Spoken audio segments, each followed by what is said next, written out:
இந்த மகர ராசிக்கு வந்து 2026 கடன்லாம் கொஞ்சம் அடைச்சிக்கலாம். பொருளாதார ரீதியாக நல்ல முன்னேற்றம் வந்து அவங்களுக்கு கண்டிப்பாக இருக்கும். பண வரவும் நல்லா இருக்கும்.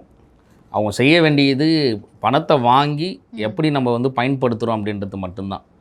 அவங்க இவ்வளவு நாட்களாக எதிர்பார்த்துட்டு இருந்த ஏதாவது நல்ல நற்காரியங்களுக்கு அந்த விரைய செலவாக வந்து பண்ணுறாங்க அப்படின்னா ரொம்ப நல்லது அவங்களுக்கு வந்து நடக்கும். பிஸ்னஸ் வந்து நல்ல க்ரோத் இருக்கும் 2026.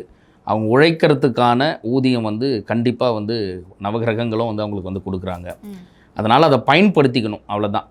இவங்க இந்த இந்த நாட்களில் வந்து அவங்களுக்கு இடையூறே இல்லாமல் அவங்க நினைக்கக்கூடிய பொருளாதார வளர்ச்சியும் பண வரவும் ஏற்படணும் அப்படின்னா குலதெய்வ வழிபாடு ரொம்ப ரொம்ப ரொம்ப முக்கியம்.